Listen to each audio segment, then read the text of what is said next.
home. Almost exactly 80 years ago, my brothers and sisters and I came up Main Street. There was a dirt path up to about 5th South. There was no curb and gutter, no trees along the sidewalk. We came here to this spot to attend school, the Central School, which stood in the middle of this block. There was no grass around the school, it was just gravel. And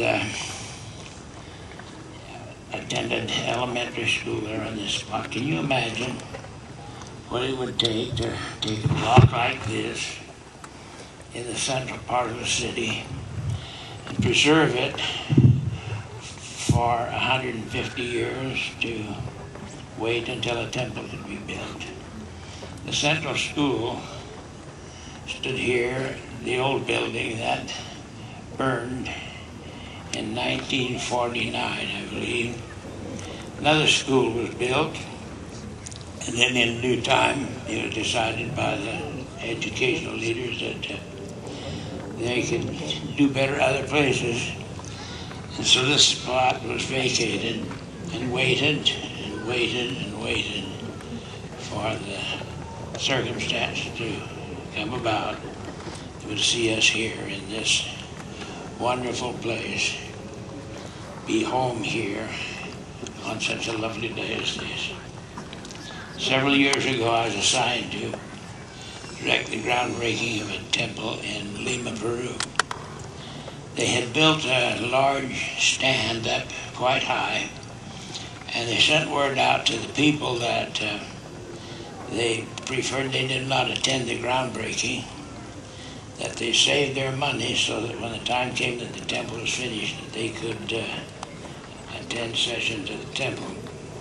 With that discouragement, there were only about 10,000 people there.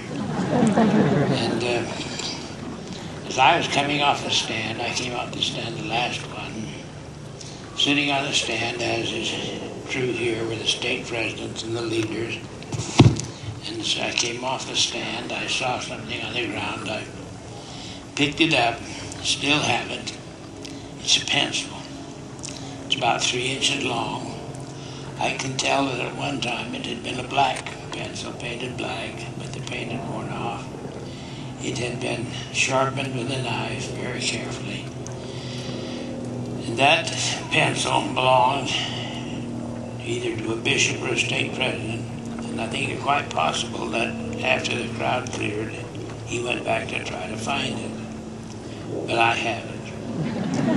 And it's to remind me of the sacredness of the building of the temple and who it is that builds them and who it is that for whom they are built. Now, the building back of us, the tabernacle, was always a beacon, not just to Brigham City, but to the Box Elder Stake, which at that time included all of Box Elder County and 3 units in Idaho. Malad at that time was in the Box Elder Stake.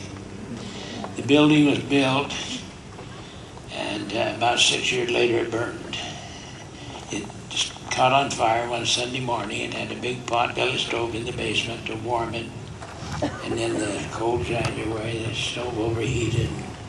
By the time they could see that it was a fire, too late for them to do anything about it. But the rock stone walls stood. And so they determined that they would rebuild it immediately. And they did, and then we have this wonderful tabernacle. As a boy, maybe 8 years of age, my brother Doyle and I, he's just older than I am, came to state conference.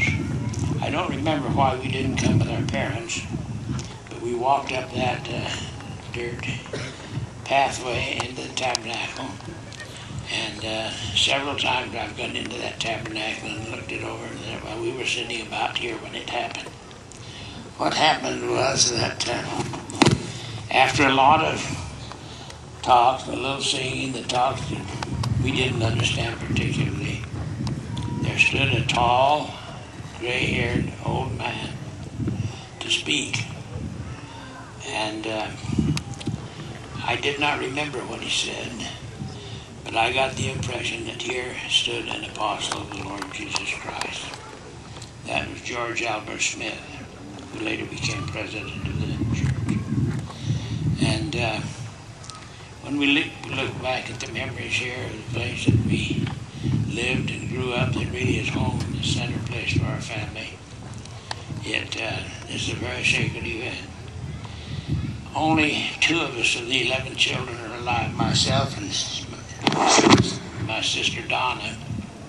She's here. Donna, will you stand up, please?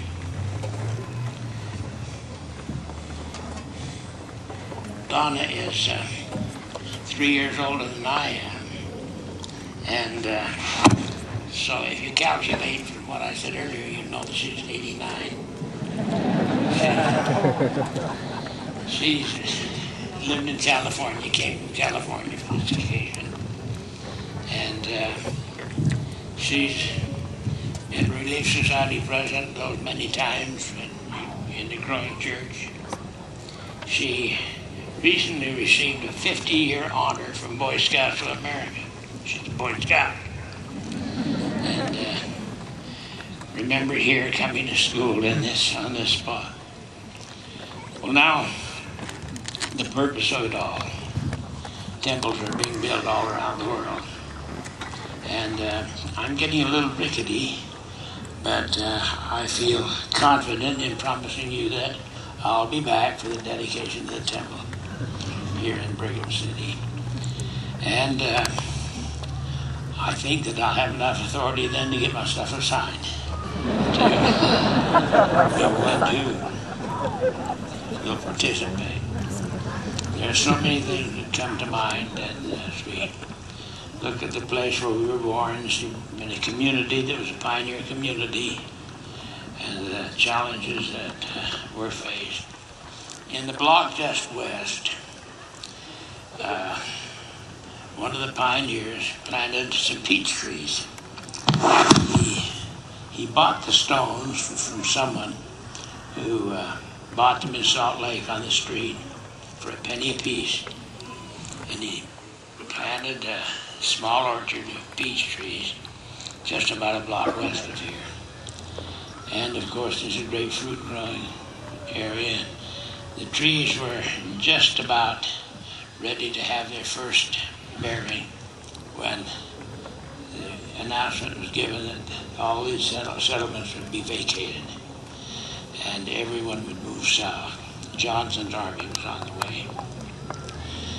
I don't remember his name, and you can forgive me if my memory isn't as sharp as it was 2 years ago, but he pioneered the peach industry here. When they left some to guard the property, the homes, and so on, and he obtained a promise from one of the brethren who was going to watch the community to water his precious peach trees. Now, when we unveil the picture of the temple, you may be able to see that on the panel of the temple, there's a blossom, a flower. It's a peach blossom. And it is symbolic of who we are and what we are. And then in due time, after I'd been in the military for 4 years, I came home and found Donna Smith, the Peach Queen, and she became Sister Packer, and we have traveled around the world. I've traveled 2.5 million miles. I think she's traveled about most of that. Been everywhere there is, but everywhere we go, there's always Brigham City. And that draws us here. We've had the opportunity, and having served as a general authority now for 50 years, of knowing something about the growth of the church. You may wonder, and this may surprise you, I had nothing to do deliberately with the locating of a temple here in Brigham City. I was too busy to think about it. And it came up through the normal, regular processes. And I wasn't aware that there was going to be a temple in Brigham City until it was announced that President Monson was coming up here to choose a site. He called and said, "I'd like you to go with me. We're leaving in about 30 minutes. That's about the notice we get. If we're going overseas, you'll get an hour." We came up and stood on this site, and memories, memories, memories. Now I can see in my mind's eye a temple sitting here. In about 2 years' time, it will be gorgeous. It will be white. You'll see in the design of it reflections of previous temples that have been built, particularly the Salt Lake Temple. And you'll know that it will be a beacon from all over the valleys. The brethren in those days had decided that they would build a tabernacle about 2.5 miles north here on this side of the creek. But Brigham Young came and looked that over, and he vetoed it. And he said, "No, you build a tabernacle up on Sagebrush Hill." That's where we are right now. And the tabernacle was built on Sagebrush Hill, which is the highest prominence in the area here. What's been going on in all those years? Well, people have been teaching classes and ordaining and sending out missionaries. They've been living the gospel, sometimes with great struggle, and contributing their tithes and offerings to the building of meeting houses and temples. And now a temple will be in Brigham City, and it will be a symbol of who we are and what we are. Brigham City. A lot of the communities in the early Utah, they're named after various of the leaders of the church. But Brigham is named after Brigham Young, the great prophet who's led the church for over 30 years and who was indeed every inch a prophet. They were having a celebration on the 24th of July up